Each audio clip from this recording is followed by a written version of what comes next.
Hola, buenas tardes a todos los presentes. Buenas noches a la gente de España. Tengo entendido que también están presentes hoy invitados de España. Eh, en primer término, comentarles que siguiendo con nuestros ciclos de espacios culturales, charlas liberales, organizadas por el Partido Libertario de Argentina y de Catamarca en particular, contamos hoy con la presencia de la exdiputada española por el Partido Ciudadanos, María José Calderón. Bienvenida, María José, y gracias por la oportunidad que nos brindas de intercambiar ideas, que más allá de la distancia geográfica entre Argentina y España, creo que nuestros contextos políticos, a nuestro pesar, tienen muchas similitudes. Así que buenas noches para María José y la gente de España. Buenas noches. ¿Se me oye? ¿Me escucháis bien? Sí, sí, te escuchamos De perfectamente, acuerdo. te escuchamos bien. Buenas noches, pues, a mis compatriotas españoles y buenas tardes, Argentina. Muchísimas gracias, en primer lugar, por invitarme. Es un gusto pasar este rato con todos ustedes y, bueno, muchísimas gracias por haber tenido, como digo, el decoro de invitarme a vuestro espacio. Muy bien, gracias a ti por el horario, porque para nosotros es tarde, pero para ustedes es muy tarde.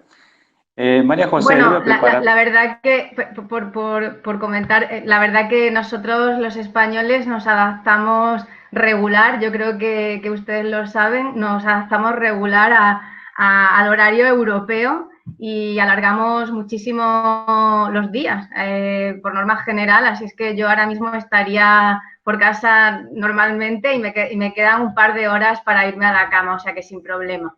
Perfecto. María José, yo había preparado esta charla en base a tres ejes temáticos.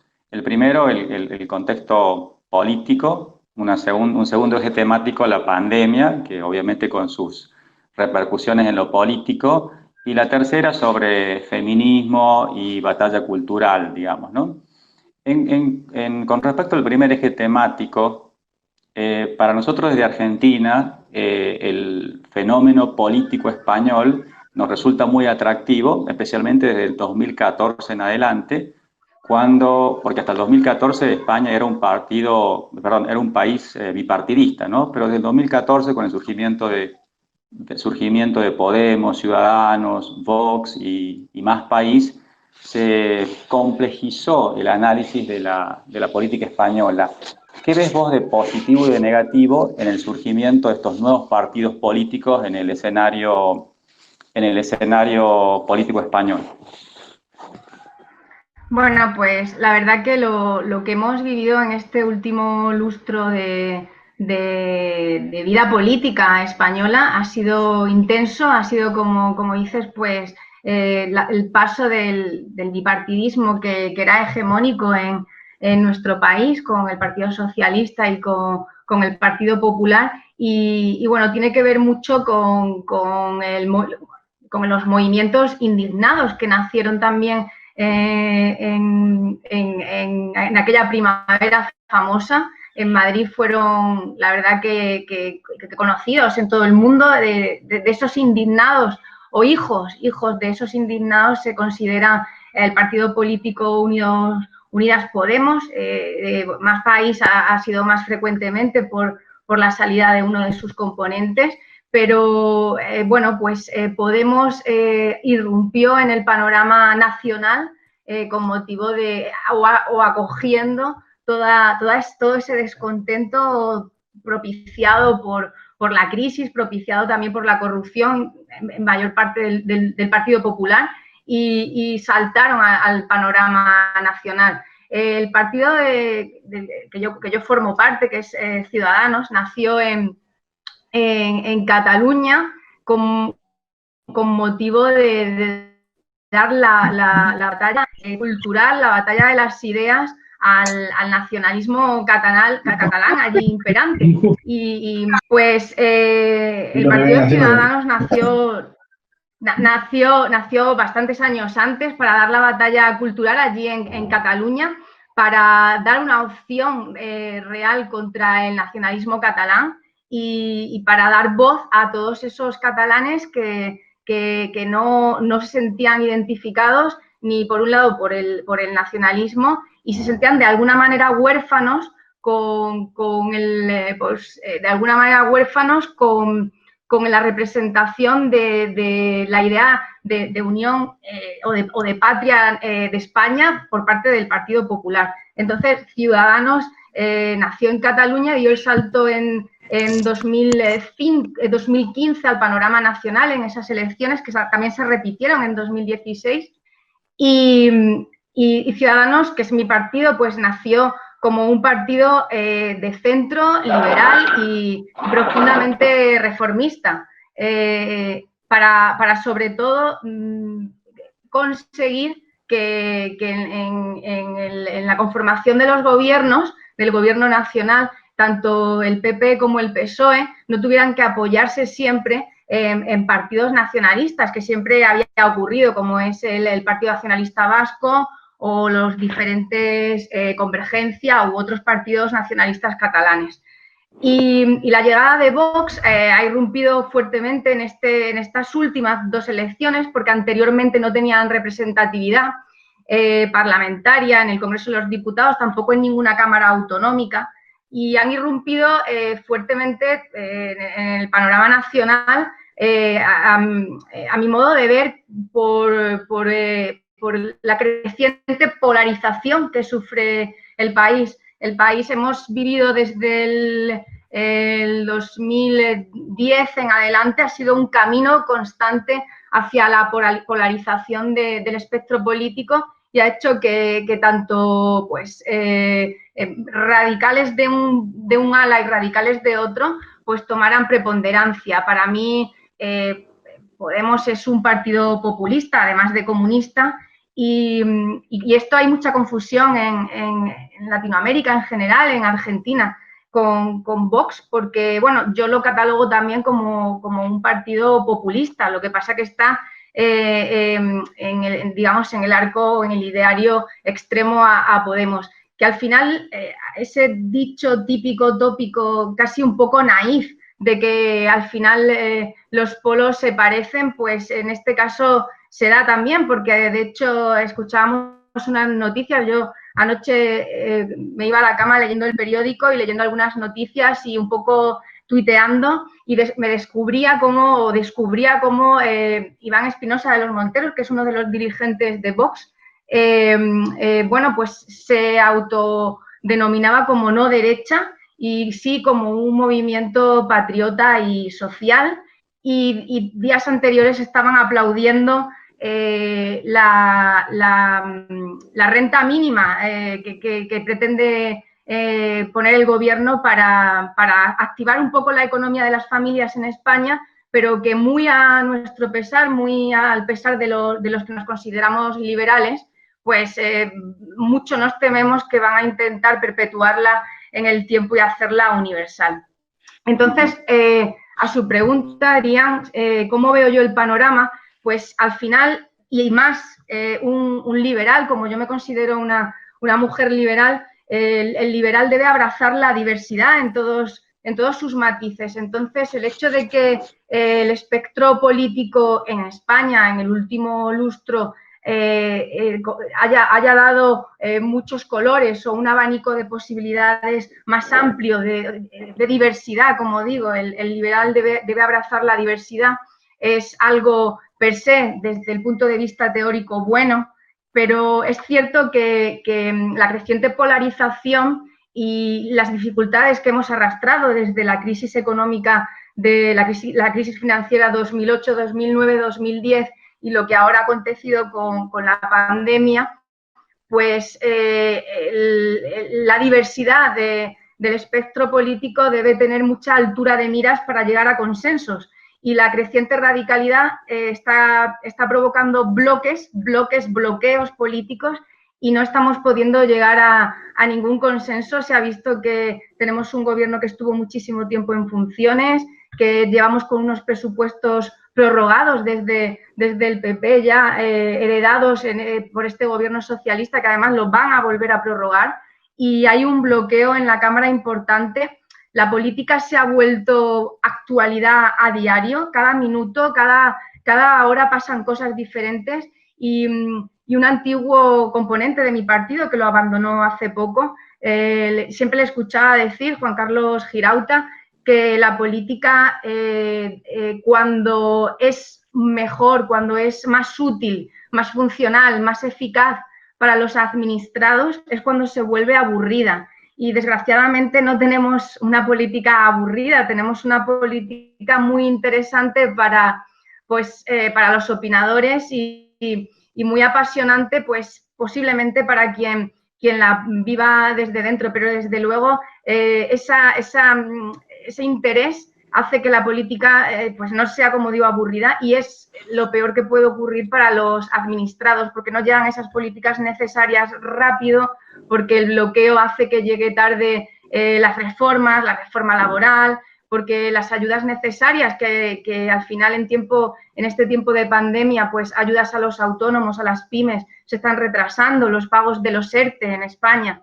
Entonces, como digo, una de cal y otra de arena. El panorama político, el espectro lo veo bien, creo que la diversidad es buena siempre, pero si la diversidad tiene lugar solo para confrontar, para el frentismo y para la polarización, desde luego que la política se vuelve inútil.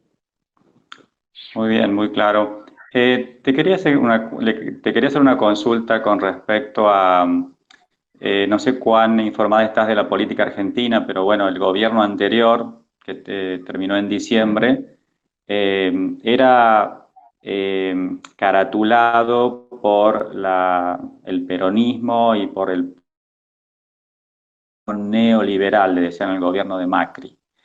A su parte, desde el liberalismo, las críticas que recibía Macri eran que era un gobierno de tibios. La palabra fue tibios, como que no se animaron nunca, inclusive se hablaba de un kirchnerismo, un populismo de buenos modales. Y la palabra que me llamó la atención es la palabra tibios, porque he leído, preparando la charla de hoy, que a Ciudadanos, a veces, no sé, despectivamente, se utilizaba ese mismo término para referirse como tibios, como que no sé si lo usará Vox o la izquierda, digamos.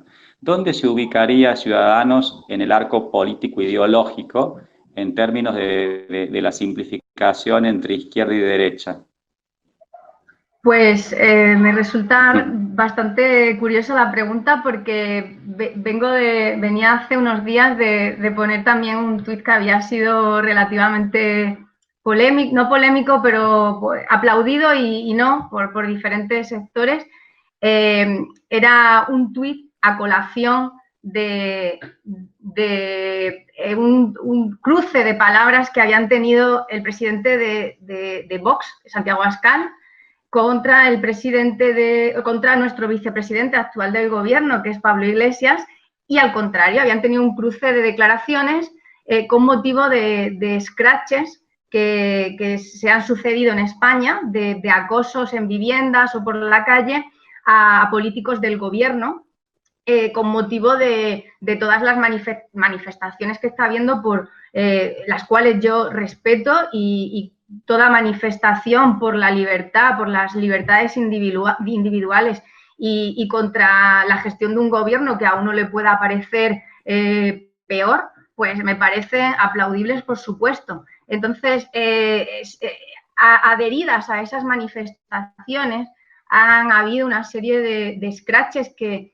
eso ya me provoca más repulsa, porque, bueno, pues se intimida en la vivienda de cada cual a las familias, habiendo hijos pequeños que vienen de pasear, y bueno, pues el político tiene exposición pública, pero creo que la familia de cada uno pertenece a la intimidad. Entonces, yo, pues, de alguna manera no estoy de acuerdo con los scratches.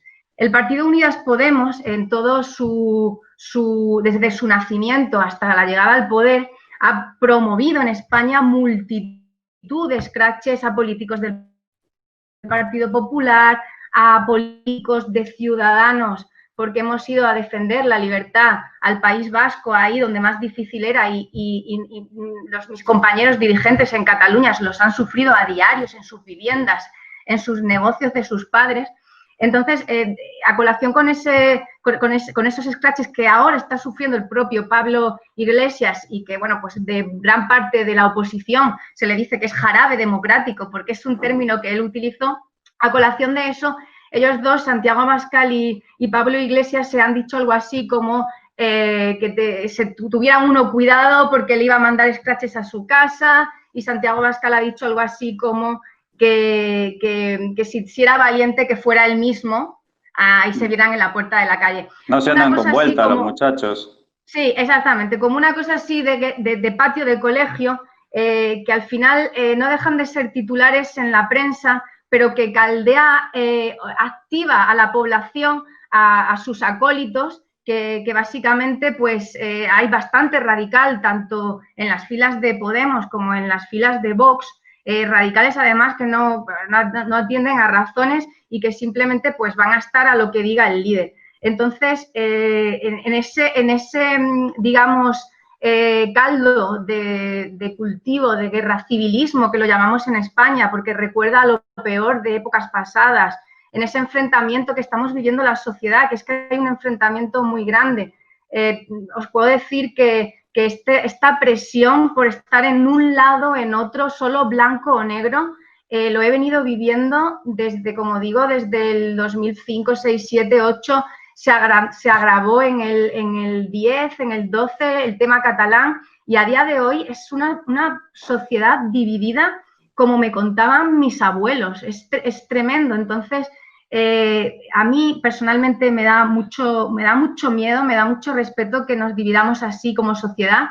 Entonces puse ese tuit que decía algo así como: llamadme tibia equidistante, por favor. O sea, quiero que dentro de esto que estoy viendo de dos dirigentes políticos de partidos ampliamente votados por millones de habitantes, que se digan estas cosas por el tuit o en declaraciones públicas a la prensa, que salgamos a la calle a enfrentarnos unos con otros, a decirnos barbaridades allá donde podemos, desde las redes sociales o enfrentamientos en la calle, utilizando cualquier tipo de consigna. Yo, frente a eso, me declaro una tibia equidistante, liberal, por supuesto, pero una tibia equidistante. De hecho, yo siempre, cuando me han preguntado un poco que si soy de derechas o de izquierdas, a mí me vuelve a recordar a lo mismo, a las dos Españas enfrentadas en la historia, que no solo es en la guerra civil, sino que proviene de siglos anteriores y que parece que no hemos sabido aprender. Entonces yo siempre digo que soy militante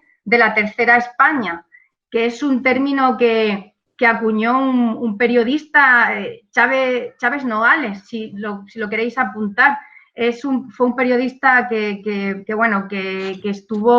vivió la guerra civil, que fue reportero, y que en su libro A Sangre y Fuego, que lo escribió ya en el exilio y son relatos sobre la guerra civil, pues describe ese guerricivilismo de bandos, de fanáticos de ambos bandos, y cómo al final pues es una historia ni de ganadores ni de perdedores, sino de todos los perdedores con una España enfrentada.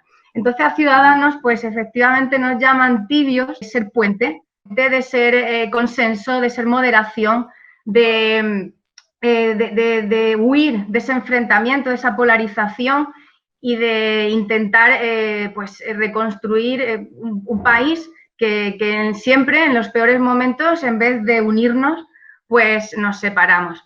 Entonces, sí, es un término que lo utilizan despectivamente, principalmente la Vox es quien más lo utiliza, y al PP lo llama la derecha cobarde y a nosotros nos llama tibios. Y a mí me parece un elogio en todo caso, porque frente a la política de las vísceras en este momento, prefiero la política de la moderación y de las ideas y del consenso. O sea que me autonombro una tibia equidistante orgullosa. Excelente. Bueno, acá también se da el fenómeno, acá se le llama la grieta entre dos bandos, ¿no? volviendo al tema liberal, nosotros acá en Argentina estamos en este momento viviendo eh, un contexto de surgimiento de diferentes proyectos de partidos políticos liberales. Digamos, la Argentina no tiene un partido político liberal y existen como dos posturas. Hay dos referentes muy importantes del liberalismo. Uno seguramente lo conoces porque es un intelectual, Alberto Venegas Lynch, y el otro es Ricardo López Murphy, un ex candidato a presidente que estuvo muy cerca en el año 2003 de llegar a la presidencia. Y ambos en los últimos días han expresado diferentes visiones con respecto al contexto de Argentina en particular, ¿no? Por un lado, Ricardo López Murphy como político sostiene que este es el momento de armar un partido político, fundamentalmente por la crisis económica que se viene en todo el mundo, pero que en Argentina va a ser mucho peor. Y que eso va a beneficiar porque, bueno, el partido que en este momento es oposición, el partido de Macri, tiene sobre sus espaldas la mochila del fracaso que de alguna manera propició la vuelta del populismo, ¿no? Mientras que el intelectual Alberto Venegas Lynch, y ahí viene mi pregunta, sostiene que este no es el momento de fragmentar la oposición, y que él sostiene que es el momento de liberar, de poner toda la energía en la batalla cultural, de preparar el terreno, de hecho habla de Gramsci, para que de acá en un par de décadas recién podamos constituir una fuerza electoral, digamos, el liberalismo. ¿Cuál es tu opinión sobre esas dos posturas? Porque te he escuchado en videos que estuve viendo preparando la entrevista que tú hablas de que el liberalismo tampoco prendió en España, ¿no? No son ideas, digamos, populares, digamos, ¿no? ¿Está preparado el terreno para la incursión de un partido, del liberalismo como opción electoral, o hay que preparar el terreno todavía? En España ya tiene algunos partidos liberales, pero en Argentina no. O se puede hacer ambas cosas. Eh, Cualquiera contradice al profesor Venegas Lynch. O sea, claro, es que si me pone un portento enfrente, pues yo tan pequeña no puedo oponerme a lo que el profesor, pues las ideas, lo que piensa el profesor sobre el futuro, que además le admiro y le sigo y le leo. Y siempre nombro su famosa definición de lo que es el liberalismo, el respeto al proyecto y respeto del otro, proyecto de vida. Próximo. Perfecto. A ver, a mí me pide el cuerpo actuar, porque a mí personalmente lo que me pide el cuerpo es actuar. ¿Desde dónde? Desde cualquier sitio que uno pueda llevar las ideas de la libertad. Yo, lo he dicho en algún momento, pensé que la herramienta en la que yo quería trabajar, o la herramienta que yo quería levantar para llevar las ideas de la libertad, era la política. Yo estoy escasamente en política hace un año de manera activa y 2 años como afiliada a este partido, simpatizante desde que el partido surgió. Eso sí, y votante del propio partido también. Pero yo me dedicaba a mis cuestiones profesionales. Yo soy arquitecta, pero entendí en un momento que quería participar de manera más activa y entendí que quise hacerlo desde el partido en el que estaba afiliada, porque, bueno, como decías antes, a Ciudadanos nos llaman tibios, casi de izquierdas, pero bueno, yo en mi partido caben muchas sensibilidades, eso es una realidad. Hay desde algún conservador hasta liberales conservadores, liberales, digamos, más puros, y algún socioliberal o algún socialdemócrata también con unas ideas quizás más cercanas de las libertades individuales que no le aportan los partidos de izquierda.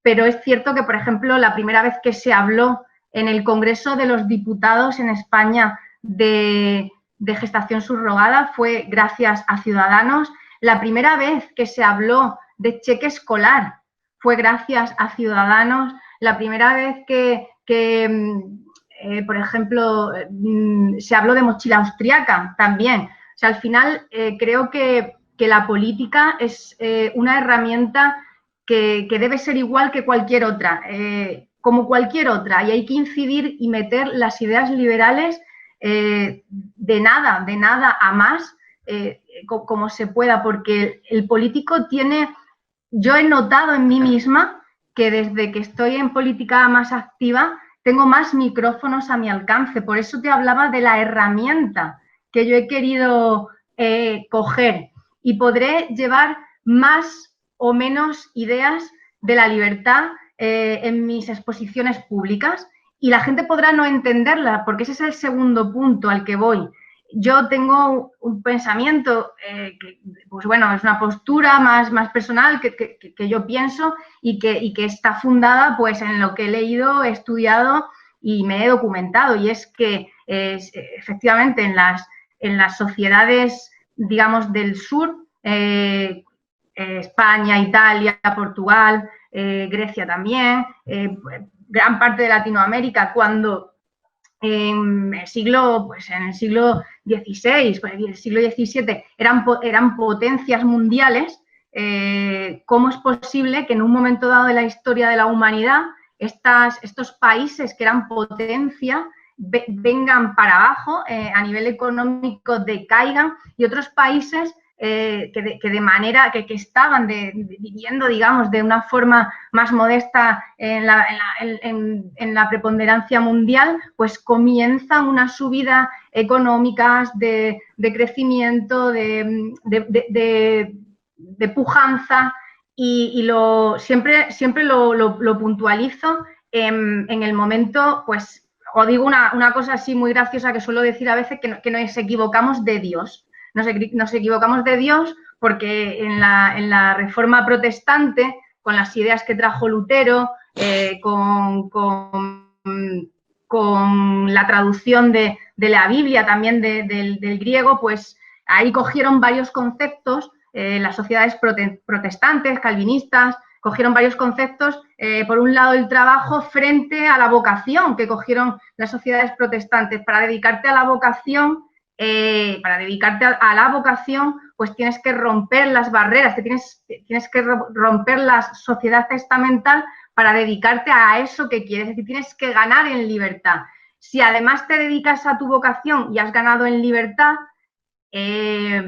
vas a ser más eficaz, vas a ser como trabajador, pues vas a conseguir más rédito en tu trabajo, frente al que contempla el trabajo como carga, como una carga impuesta. Entonces, nuestras sociedades católicas vivieron durante más siglos la carga como trabajo, ir a la iglesia y estar adoctrinados por el párroco, viviendo en una sociedad más oscura. Sin embargo, las sociedades protestantes rompieron esa sociedad estamental, trabajaron por ganarse esa libertad para dedicarse a lo que querían, a la vocación, fueron más eficaces. Fue una sociedad de mérito, donde se valoraba la meritocracia, frente a la sociedad donde se criminalizaba la riqueza. En las sociedades protestantes se valora el esfuerzo del que gana el capital, y son sociedades austeras, con trabajo, con eficacia y con austeridad, pues se consigue el ahorro, y del ahorro llega el capital, y del capital pues las sociedades capitalistas. Las ideas liberales cayeron en un terreno muy abonado de las sociedades protestantes, pues de alemanas, anglosajonas, holandesas, de Estados Unidos, y el capitalismo, el liberalismo, perdón, en esas sociedades protestantes, pues cayó en terreno abonado, y se desarrollaron de manera eficaz las ideas liberales, como digo, en esas sociedades. Nosotros pienso que tenemos unas causas hereditarias exógenas que nos llegan, que es donde yo planteo ese punto no vivimos esa reforma protestante, tuvimos una contrarreforma aún más oscura. Entonces, las ideas liberales en nuestra sociedad, en nuestras sociedades del sur, son más complicadas de llevar y que triunfen, porque se han mantenido en la educación, se han mantenido en la partidocracia, por supuesto, alimentadas por el Estado. Entonces, como digo, sabiendo que tenemos, como dice el profesor Venegas Lynch, el terreno sin estar abonado, por eso él de manera inteligente dice que hay que dar esa batalla de las ideas, hay que trabajar en la pedagogía, hay que meter el ideario de la libertad y de la prosperidad en la gente, pues respeto su manera. Lo que pasa es que pienso que renunciar a la política es renunciar simplemente a una herramienta más como es la divulgación desde el ámbito periodístico, como es el trabajo erudito y académico que se elabora desde los think tank, como puede ser la divulgación de ensayos o libros. Entonces, yo sí pienso que el liberalismo debe entrar en la política porque lo considero simplemente una herramienta más. Yo sé que los liberales más puros, los más puristas, los academicistas, principalmente economistas, dicen que, bueno, repudian de la política, hablan cosas horribles de todos los políticos, que ojo, no voy a ser yo quien sea la mayor defensora de los políticos, porque me he encontrado de todo, cosas buenas y cosas malas, pero creo que simplemente el liberal debe acceder a la política porque ha de ser una herramienta más de pedagogía, de divulgación y de ocupar espacios para que ojalá en un futuro no sea muy lejano podamos tener sociedades liberales también en países del sur. Sí, yo creo interpretar que el profesor Alberto Venegas Lynch plantea dentro del escenario, él plantea como un escenario muy peligroso en el contexto argentino y bueno, en España con Pablo Iglesias de vicepresidente, creo que también hay mucho peligro. Él plantea como el peligro de fragmentar la oposición mala o del gobierno de Cambiemos y que eso debilite ese freno hacia el autoritarismo al cual avanza el gobierno argentino actual, ¿no? De Fernández Fernández. La última pregunta de este bloque temático de política. ¿Quién es Pablo Sánchez para un argentino? ¿Cómo no terminamos todavía de entenderlo? Y si te sorprendió la rapidez con la que se llegó a un acuerdo político inmediatamente después de las elecciones del 19 de diciembre Me con imagino que Podemos. se refiere a Pedro Sánchez. Sí, Pedro Sánchez, perdón. Pedro Sánchez y Nuestro Iglesias. presidente. Exacto. Bueno, pues es una Políticamente, ¿cómo se lo pregunta. define? Pues mire, seguramente conozcan al escritor Pérez Reverte, ¿no? Uh-huh.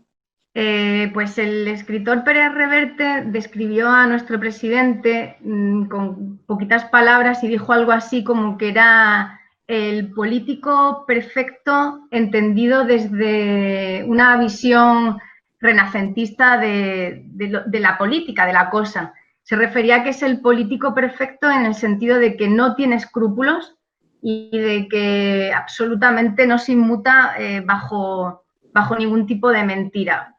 El presidente que tenemos en España, pues, bueno, al acuerdo que se refiere, la verdad que yo lo viví muy cercanamente en la Cámara, porque yo era diputada en la 13ª legislatura y estuvieron a punto de llegar a ese acuerdo.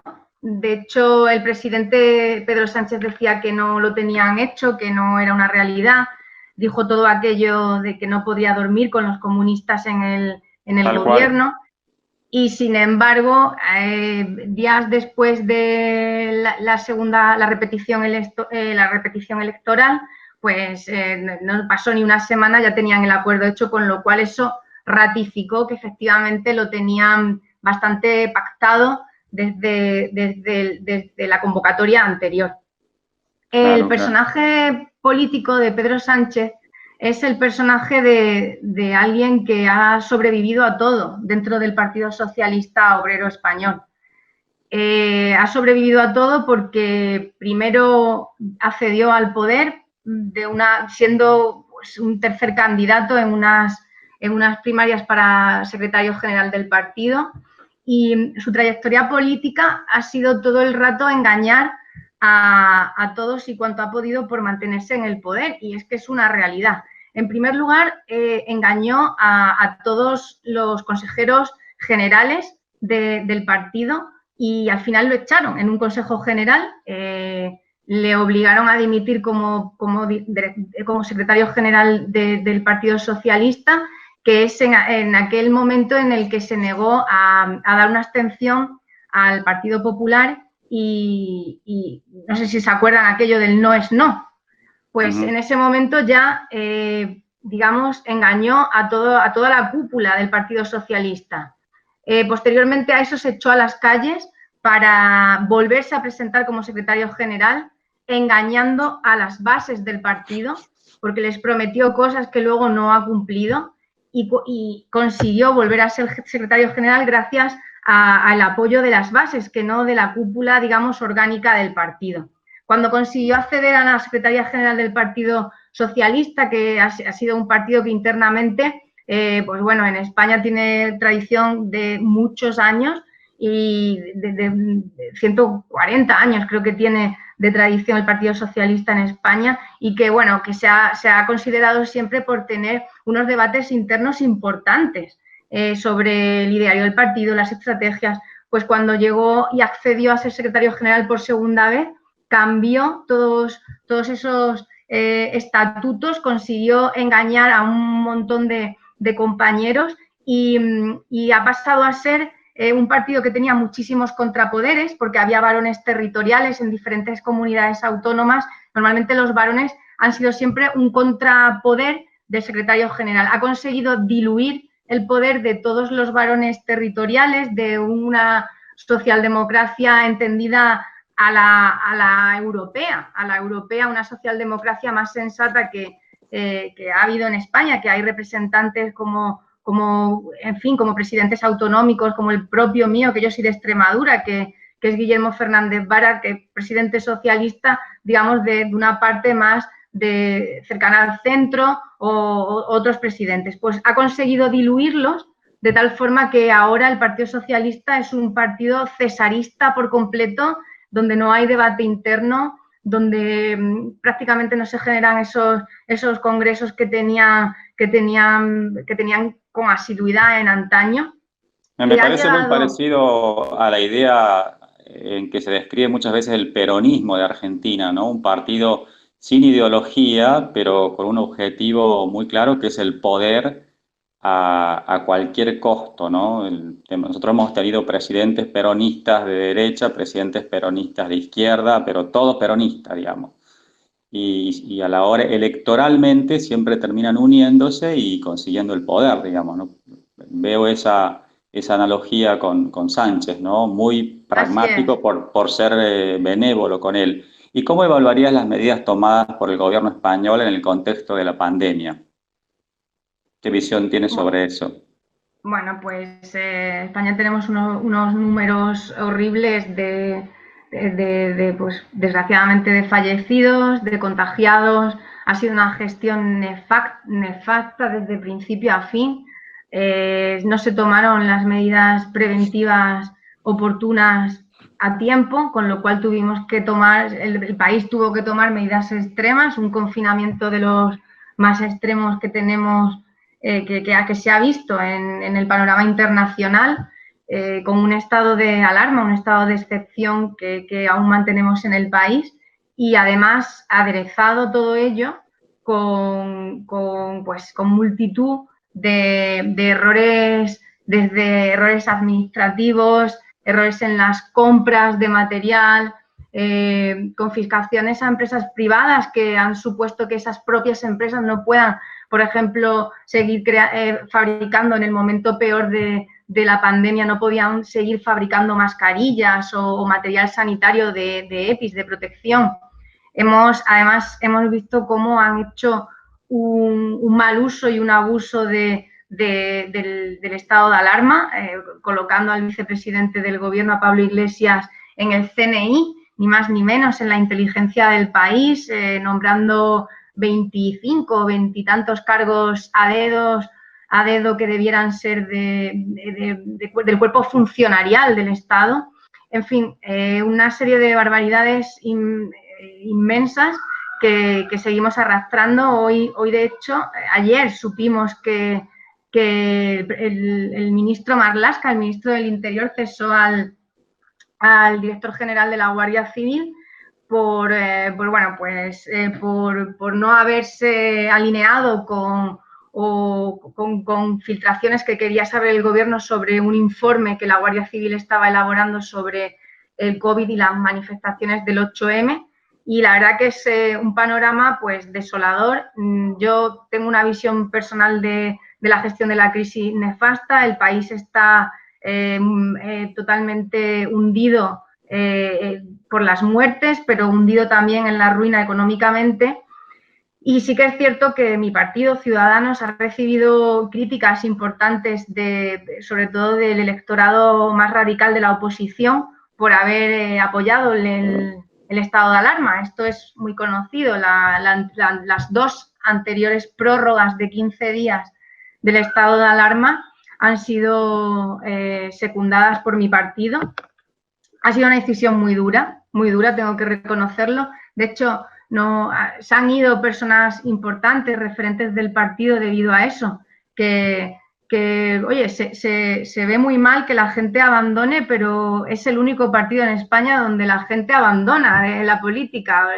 Creo que debiera ser más un elogio que uno entra y sale de la política para servir y no para servirse, y en otros partidos, para ver una dimisión o ver un abandono, tienen que darse cosas increíbles, porque pareciera que nadie puede ganarse la vida fuera de la política. Nosotros la semana pasada perdimos a una pieza importante. Había sido un gran fichaje de nuestro anterior presidente, de Albert Rivera, era el alto ejecutivo Marcos de Quinto, que era el número 2, así fue el número 2 mundial, un alto ejecutivo de Coca-Cola a nivel mundial.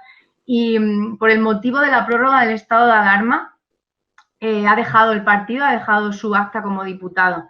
Ha sido una decisión muy dura, es cierto, pero yo, pese a que entiendo la restricción de libertades que hay con respecto al poder que se otorga con el estado de alarma, sopesando la situación en la que hemos estado en España, yo tengo familiares sanitarios, médicos, que han estado en primera línea, y les he preguntado y he tenido conocimiento, y el peligro de repuntes son grandes.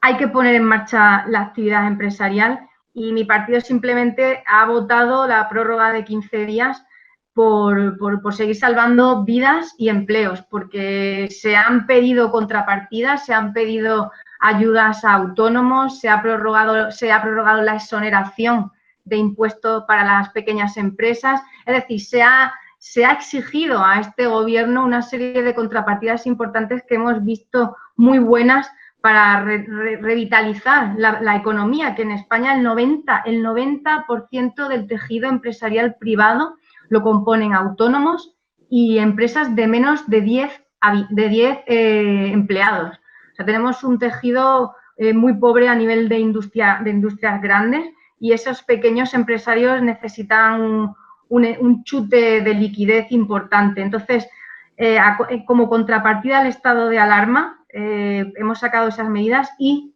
el gobierno nos ha supeditado a los nacionalistas catalanes. Ha sido una votación con la nariz tapada que hemos hecho con responsabilidad, pero no nos cabe duda que la gestión del gobierno ha sido...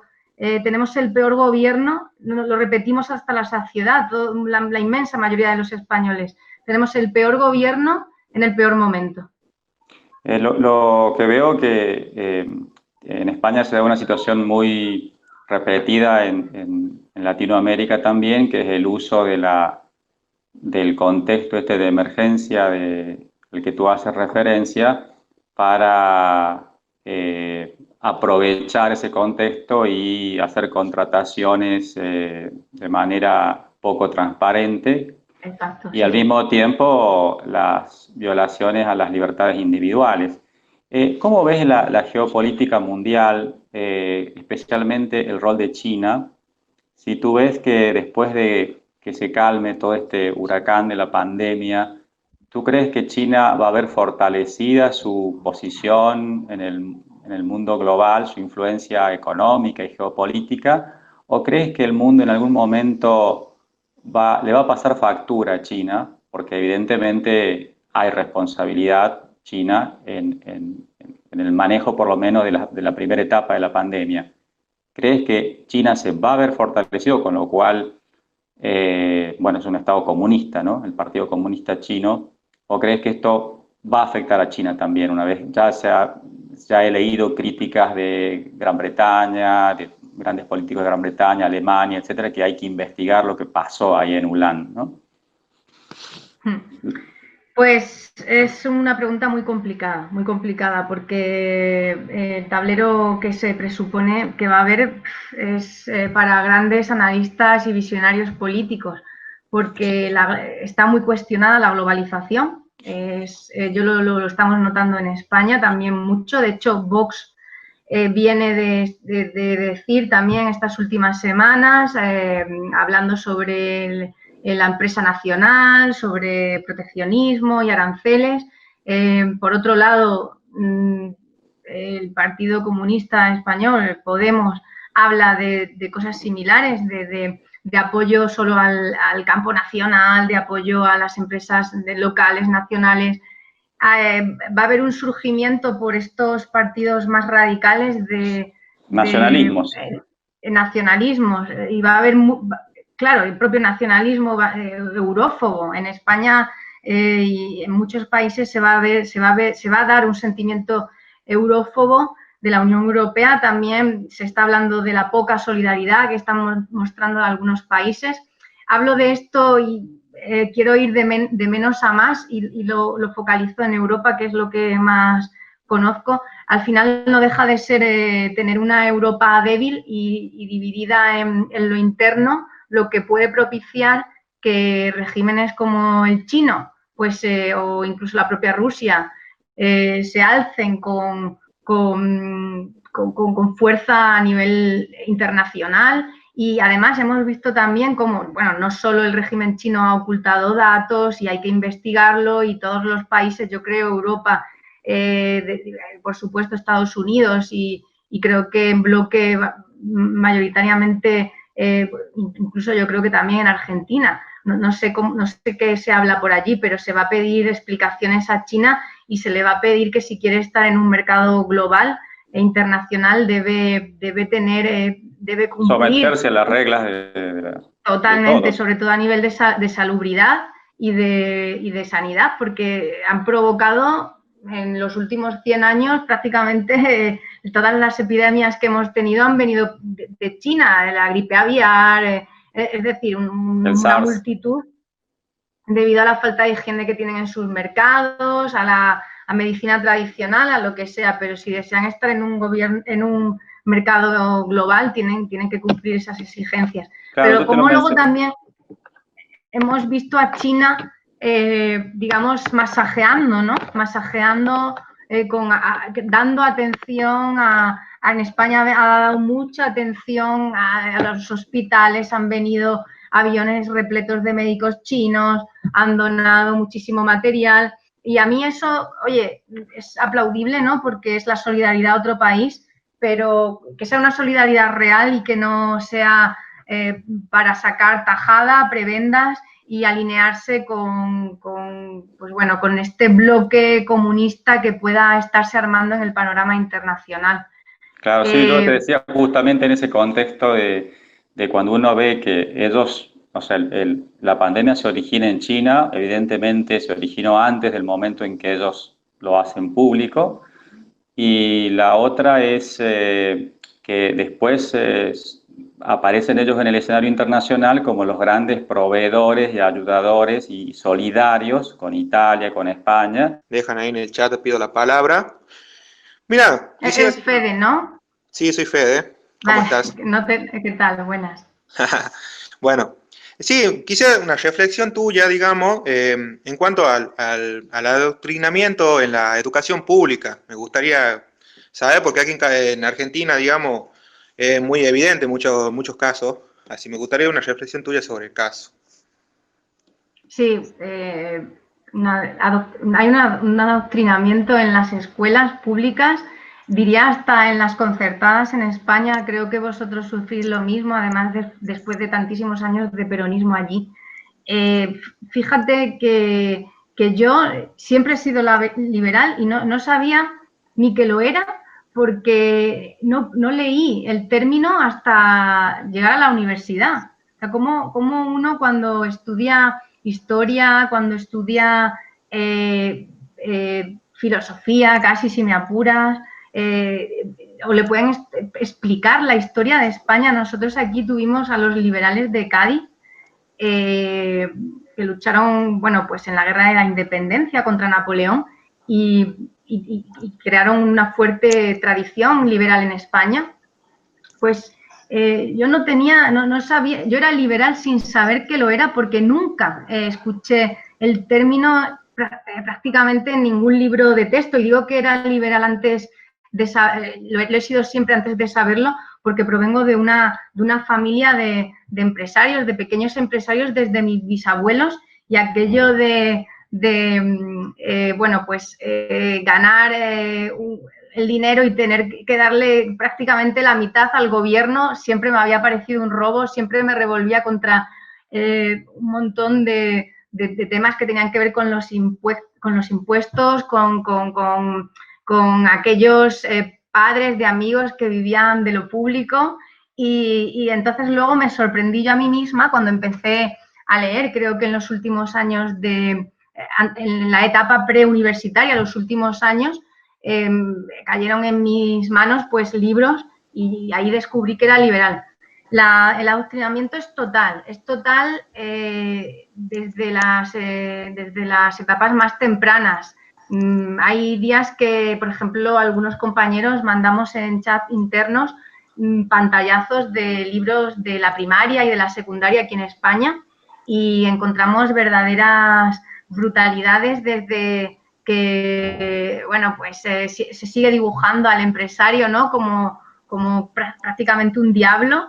El keynesismo siempre aparece pues bien valorado, y ya no digo más. Ya nosotros además en España tenemos esa tradición adoctrinadora del socialismo en las aulas, que además yo no sé por qué, pero el mundo, los docentes, el profesorado y los docentes suelen ser siempre muy de izquierdas, con lo cual, respetando su derecho a cátedra que tienen, pues al final influyen al alumnado.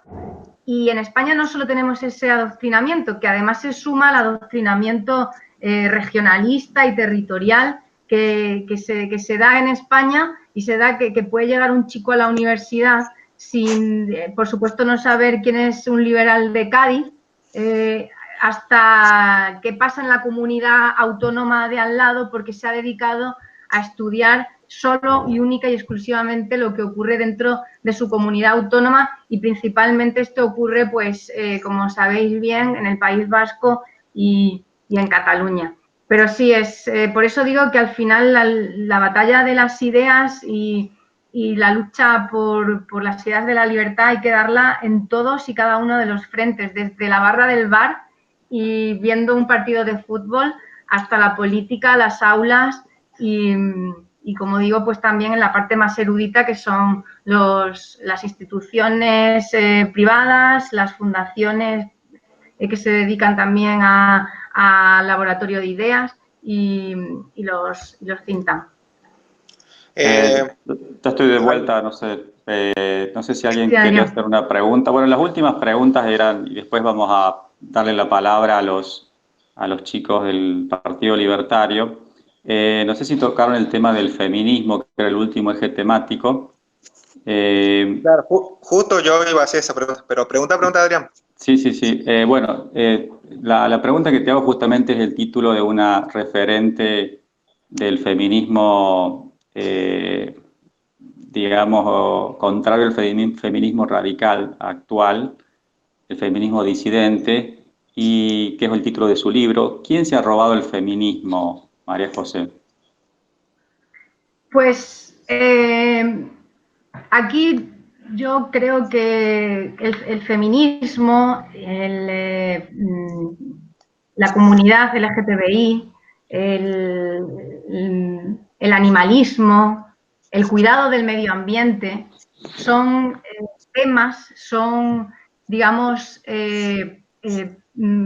luchas, reivindicaciones que han de ser transversales, no tiene nada que ver con ningún movimiento ni de izquierdas ni de derecha, porque las personas que se encuentran en esas comunidades, pues la mujer, los gays, las lesbianas, los animalistas, los hay de todo tipo de ideología.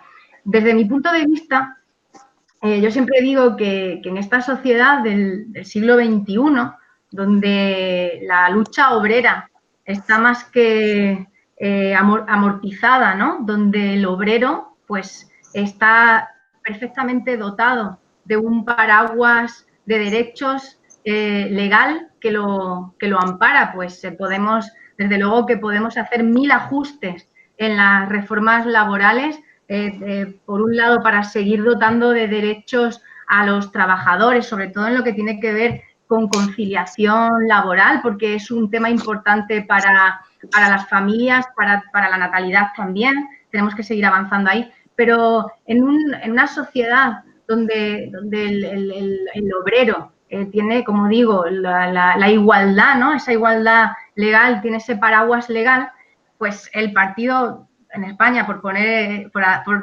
el nombre, además, el Partido Socialista Obrero Español, pues ya ha perdido la razón de ser, ha perdido, o sea, deberían salir y decir, bueno, pues nos vamos porque nosotros nacimos para combatir la lucha de clases y como tenemos superada la lucha de clases, como hay una igualdad sobre la ley, que es lo importante, yo soy defensora de la igualdad sobre la ley, no tanto de la igualdad per se, porque soy más defensora de la diversidad y de la prosperidad y de dar más oportunidades, no tanto de la igualdad de oportunidades. Pero, como digo, en esta sociedad de, entre comillas, digo del bienestar, porque no me gusta mucho utilizar ese término, donde la clase obrera, las luchas obreras están superadas, pues esta izquierda necesita arrogarse,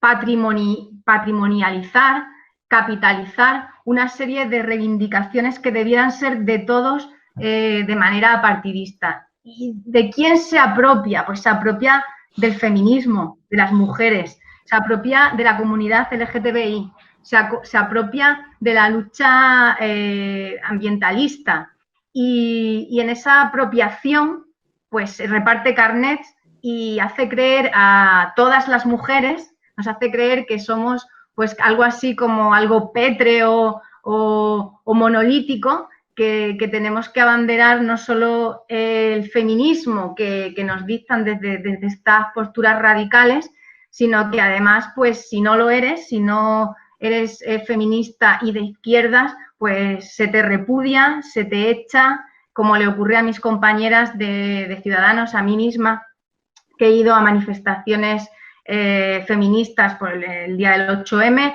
o a manifestaciones del orgullo por los derechos de la comunidad LGTBI, que fuimos directamente expulsados, acosados, agredidos con botellas y con todo tipo de objetos por defender unas posturas que han de ser transversales desde el liberalismo. Entonces, es una patrimonialización que ha hecho la izquierda, lo ha capitalizado como suyo, la gente lo ha asimilado como tal, como que la izquierda es la única que defiende esas posturas, esos ideales, y a la contra surge la reacción contraria, que también pretende capitalizar votos. Pretende, como digo, la izquierda para perpetuarse necesita buscarse nuevas guerras y liderarlas como digo en este caso, el feminismo, la defensa de los derechos LGTBI, el ambientalismo y digamos, los ultraconservadores pues hacen, digamos, yo siempre digo que es la tercera ley de Newton, la acción y la reacción. Por este lado agarran y se apropian de ese colectivo y hay unos ultraconservadores que simplemente no buscan una política útil, lo que buscan es que sus líderes hablen a la contra. Eso es justamente, se trabaja por el odio, por la contra. Entonces, los ultraconservadores en España dicen que la lucha por el feminismo está plagado de un lobby subsidiado que vive de ello y que además son, pues bueno, pues ponen al hombre como prácticamente como asesino, como tal. Igualmente hablan de la comunidad LGTBI, que son un lobby subsidiado.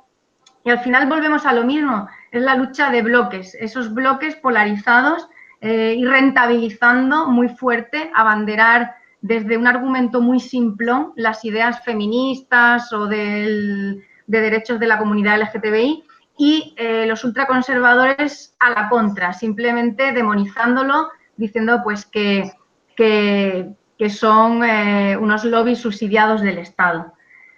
Es un panorama... Justamente la última pregunta sobre el tema era sobre cómo escapar a esa dialéctica, esa trampa que te plantea la izquierda de o estás de acuerdo con nuestro tipo de feminismo o si no ya sos misógino, o estás de acuerdo con nuestra cosmovisión sobre el movimiento LGTB, sobre indigenismo, ecologismo, o si no sos un xenófobo, etcétera, ¿no? Y creo que vos lo has explicado en el sentido de que no prenderse en esos antagonismos, de hablar del conservadurismo más rancio, digamos, porque ahí es como que caes en la trampa de ellos. Exacto, le compras el marco, se retroalimentan.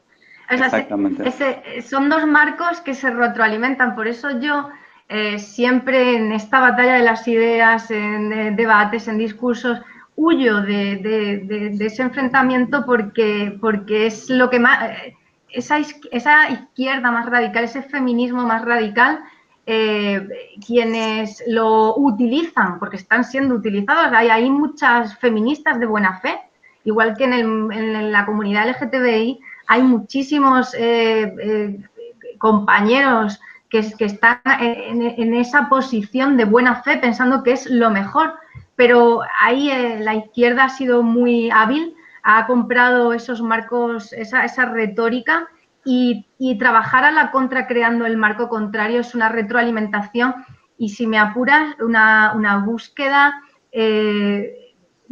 siniestra de votantes.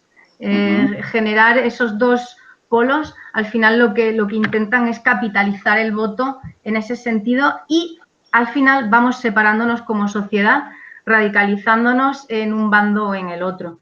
Claro, por eso... y ahí entra un rol, vos recién hablaste en una de las explicaciones de por qué las ideas liberales no prenden en España, hiciste alusión a la religión, ¿no? al protestantismo y al catolicismo.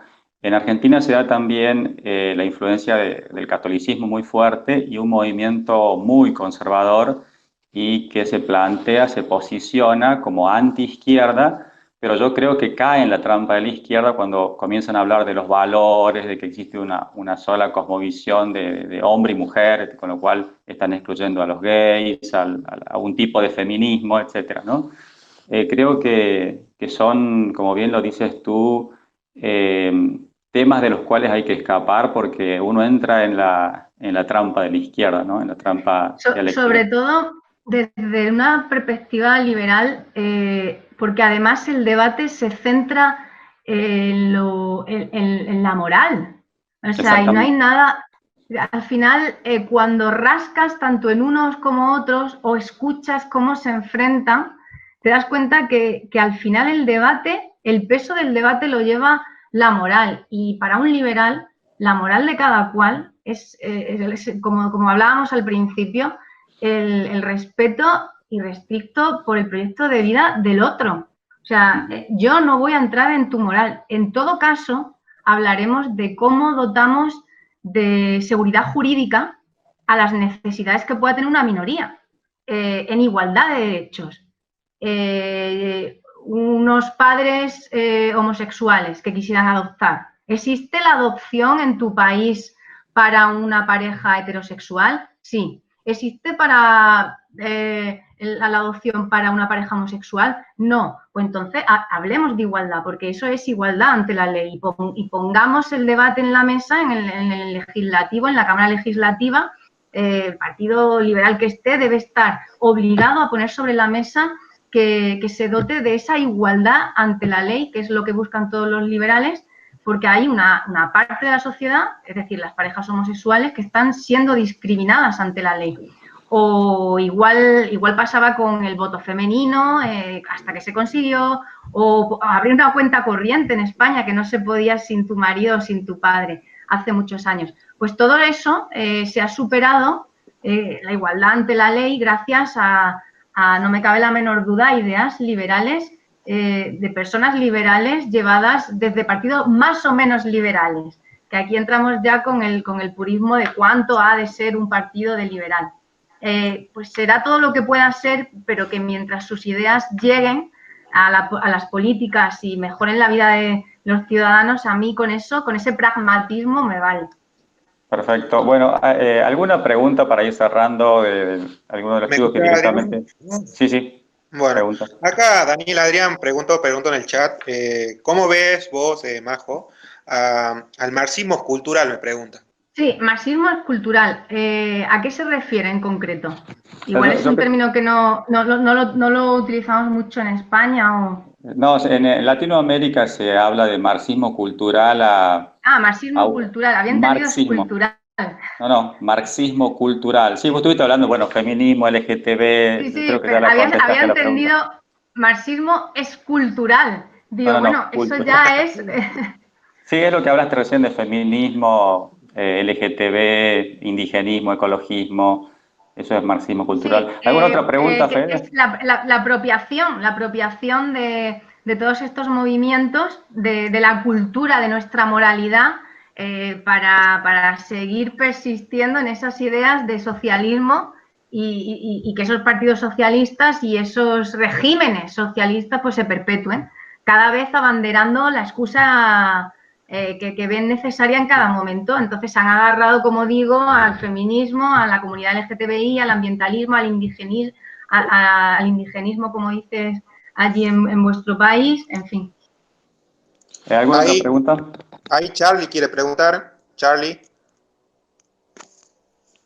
¿Te pregunto o te paso por...? Pregunta. Sí, escucho. ¿Qué tal, María José? Carlos Buenas, Figueroa ¿qué le tal? habla. Bueno, le comento que yo me había mostrado como siempre en contra de que los liberales en Argentina tomen acción política sin enfrentar primero esa batalla cultural. Pero la verdad que planteó algo muy interesante, que es que sumarse a la política es otra forma de hacerse escuchar, otra forma de conseguir lugar en los medios, que realmente los liberales los llamen a los medios de comunicación, podamos expresarnos más públicamente, pero en Latinoamérica o en Argentina es como que se ha demonizado el liberalismo, la gente no sabe lo que es realmente, inclusive como que la izquierda se refiere hasta este neoliberalismo maléfico, para mí más relacionado con las cosas que hace la derecha extremista, y realmente cuando nos ponemos en contexto como un partido liberal, inmediatamente nos tildan de un montón de cosas.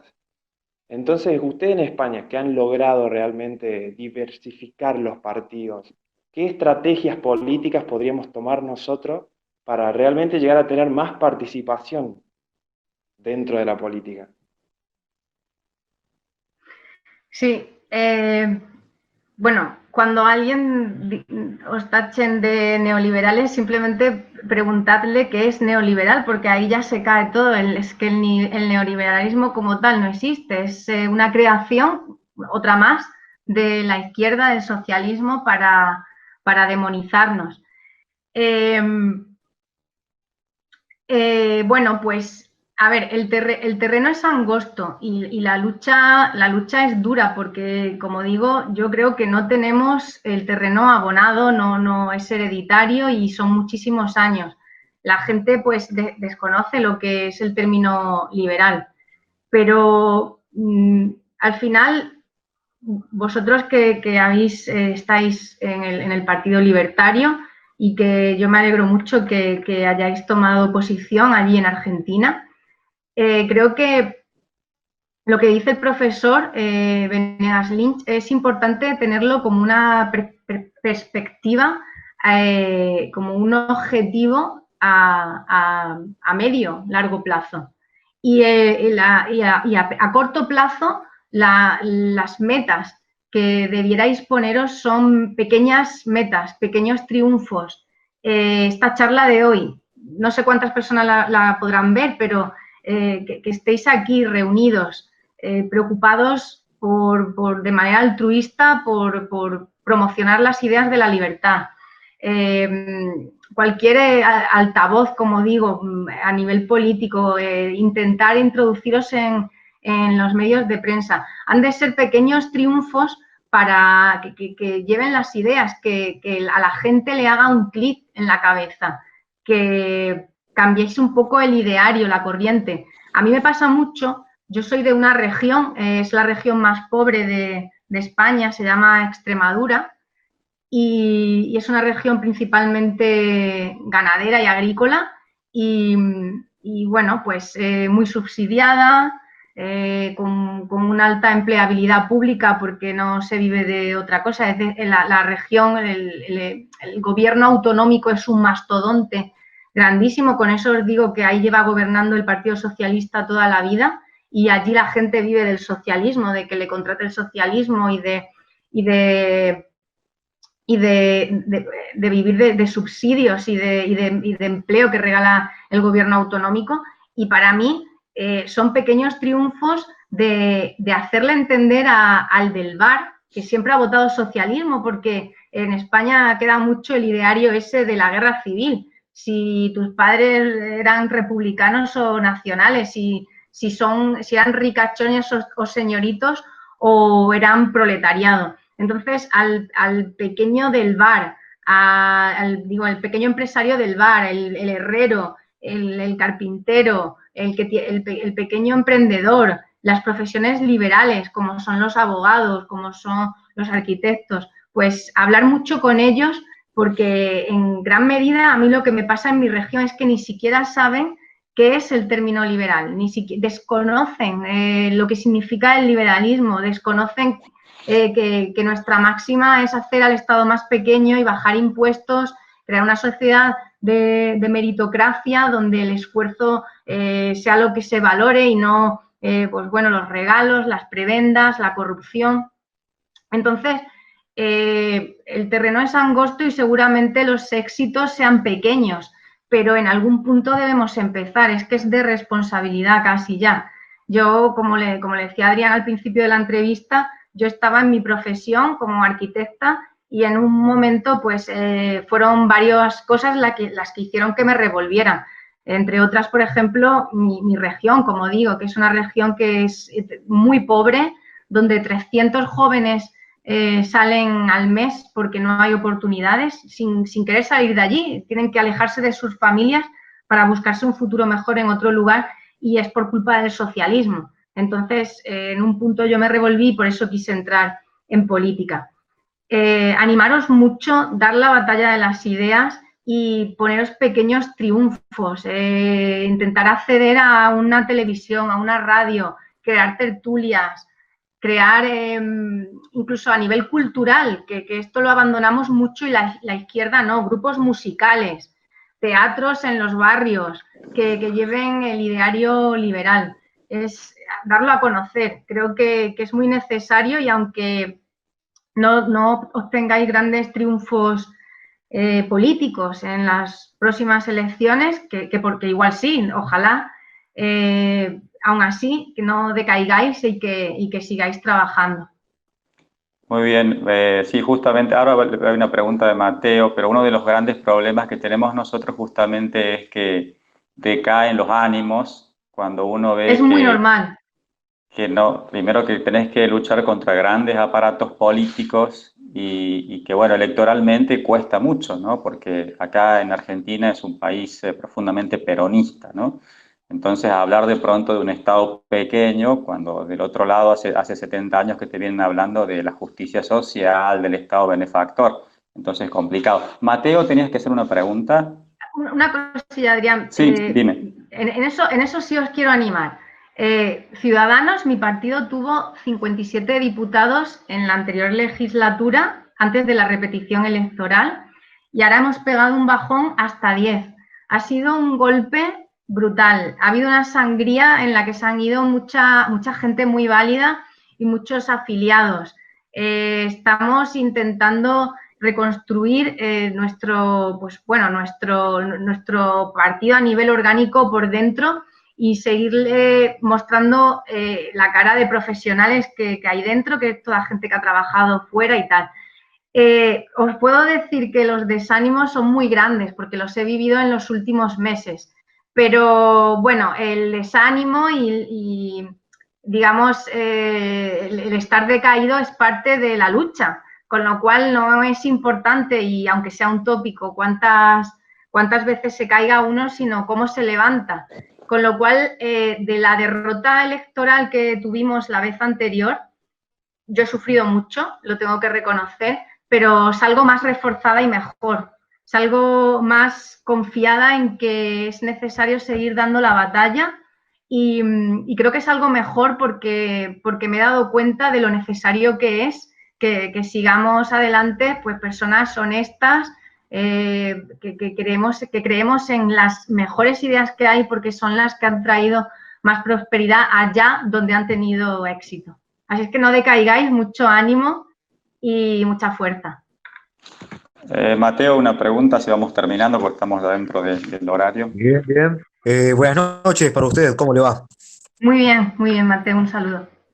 Mi pregunta va dirigida más o menos a buscar una reflexión por su parte acerca de lo que sería el feminismo radical, porque de parte de ellas, de parte de ese lado del feminismo, estuve bastantes veces, he escuchado decir del feminismo liberal que, bueno, que es idiota, es nefasto y es ignorante, porque busca más que nada eh, como aceptar los más de dos géneros, como que está a favor de más de dos géneros y que también ve a la mujer como objeto por aceptar también el alquiler de vientre. Entonces, en vista de todo eso que yo escuché por parte de feministas radicales, me gustaría escuchar una reflexión de usted acerca del mismo feminismo radical. Sí, claro, en el feminismo radical suele existir una serie de posturas, como por ejemplo la abolición del trabajo sexual y la demonización de la gestación subrogada. Y en este sentido, desde el ideario liberal, no hay nada más, ¿cómo diría?, patriarcal. No hay nada menos no hay nada menos emancipador que el hecho de que te digan qué tienes que hacer con tu cuerpo. O sea, yo como mujer adulta, madura, en mi capacidad plena de reflexión, lo que quiero como mujer es que me dejen decidir sobre qué hago con mi cuerpo. Si lo tiene que decidir un ideario, llamémosle feminismo radical, llamémosle Estado socialista con sus ideas sobre mi moralidad, digamos que es más machismo, más patriarcado. Ellas que siempre abogan porque hay que ir contra el patriarcado, porque hay que ir contra el machismo, si se dejan decidir sobre qué hacer con su cuerpo, ya lo decidan unas cuantas mujeres feministas radicales o ya lo decida el Estado con sus leyes, no deja de ser una no emancipación total de la vida de una mujer, porque parte de esa emancipación que tenemos que exigir como mujeres libres es que nos dejen decidir sobre nuestro cuerpo. Los hombres pues no podéis concebir, no podéis tener hijos, con lo cual tenéis que acompañarnos en las ideas y en la argumentación y, por supuesto, en dotar de seguridad jurídica en el caso en el que en una Cámara Legislativa se apruebe la gestación subrogada, por ejemplo. Pero que una mujer de manera libre, en su capacidad intelectual plena, decida si quiere ejercer el trabajo sexual o quiere gestar para otra pareja, todas aquellas mujeres que intenten coartar esa libertad que tú tienes, pues no es otra cosa que eso, es coartar y es decidir sobre la libertad que tiene una persona, en este caso una mujer, sobre actuar, para actuar con libertad. Con lo cual es ponerle a las feministas radicales contra las cuerdas y decirles que no hay nada menos emancipador y más patriarcal que decidan sobre el propio cuerpo de una mujer. Insisto, ya sea sobre el trabajo sexual o sobre la libre opción de gestar de manera, como digo, libre para otra pareja. Bueno, vamos terminando, entonces, ¿sí? Sí, bueno, pregunta ahí.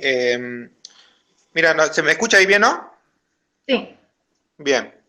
¿En cuánto ha influido, porque ella es alumna del profesor Jesús Huerta de Soto, según me contaste, ¿cuánto ha influido el profesor acá, en un referente para muchos, en tu manera de pensar el liberalismo? Digamos, ¿ha cambiado en algo? Digamos, ¿ya venías con el liberalismo desde hace rato o no? ¿Cómo es ahí? Sí, el profesor Huerta de Soto, por puntualizar, yo hago un máster en alta dirección y no es concretamente que él haya sido profesor mío, sino que él da clase en la misma universidad donde Bien. yo hago ese máster y parte del material de una asignatura pertenece al profesor. Y bueno, es cierto que al profesor lo he visto hace muchos años en unas conferencias y que siempre, bueno, pues lo he seguido porque es un referente liberal importantísimo en España y uno de sus discípulos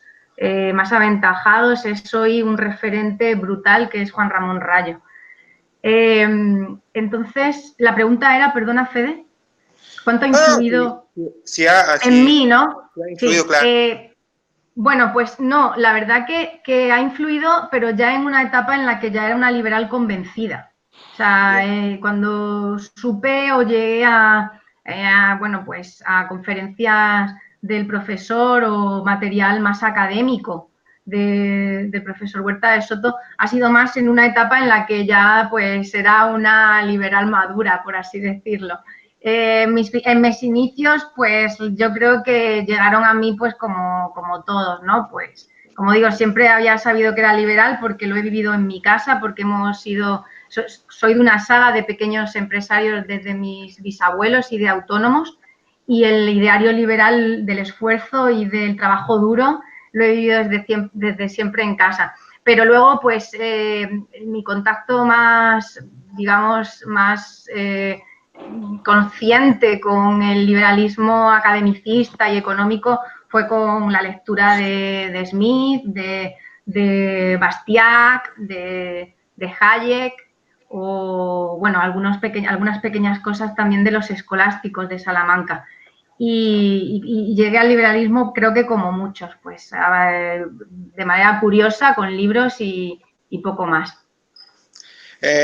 ¿Algún libro, ya para terminar yo, por lo menos de mi parte, algún libro que nos recomendés, digamos algo que no sea tan conocido, que quizá hayas leído, te haya llamado la atención? Pues, bueno, a ver, yo siempre liberal, imagino, ¿no? Que queréis que os... Antes he dicho el libro de este periodista, de Chávez Nogales, que siempre tengo en mi... vamos, que me considero militante de la Tercera España. Y luego, a mí, lo digo muchas veces, igual soy reiterativa, pero a mí me gusta mucho Ayn Rand y a pesar de que yo no me considero, digamos, anarcocapitalista, pero bueno, ella tampoco se consideraba a sí misma, aunque luego se le ha relacionado mucho con el anarcocapitalista, es más individualista y objetivista. Pero cualquiera de los libros de Ayn Rand, a mí me gusta mucho El manantial, porque además yo soy arquitecta y tanto el libro como la película están muy bien. Yo prefiero siempre, cuando uno lee el libro y luego la película, pues las pelis luego decepcionan después de la lectura del libro, pero en este caso libro y peli creo que son bastante recomendables, El manantial. Buenísimo, gracias. Bueno, para ir cerrando a la charla, María José, bueno, nos has instruido, nos has dado una palabra de aliento que creo que todos la necesitamos de este contexto de pandemia y de atropello de las libertades individuales que estamos viviendo en Argentina, donde se está gobernando por decreto y un confinamiento prácticamente fascista, ¿no? Acá no se puede salir en algunas ciudades ni siquiera a 100 metros de tu casa, o sea, una cosa tremenda. Así que bueno, muchas gracias por tu predisposición. Mucho ánimo. Y bueno, disculpa la hora, me imagino la hora en España, pero ha sido muy fructífera para nosotros y creo que este es el camino, ¿no? De dar la batalla cultural en los espacios más pequeños, como dices tú, con los amigos, en el fútbol, en el bar, con el taxista, en tu escuela, donde sea. Así es, así es. Que muchas gracias. Y ahora, deciros que esta bendita herramienta que es Internet, pues que nos haga también tenernos más unidos a los liberales de todos los países, que cada vez somos más, que se está notando en que las ideas llegan a los periódicos, que llegan a las redes sociales y que podamos utilizar esta herramienta para sentirnos más unidos. Así es que aquí tenéis vuestra casa, en mi persona, en María José y en mi partido, y para todo lo que necesitéis, no dudéis en silbar y atenderemos. Muchas gracias. Muchas gracias a todos. Buenas noches.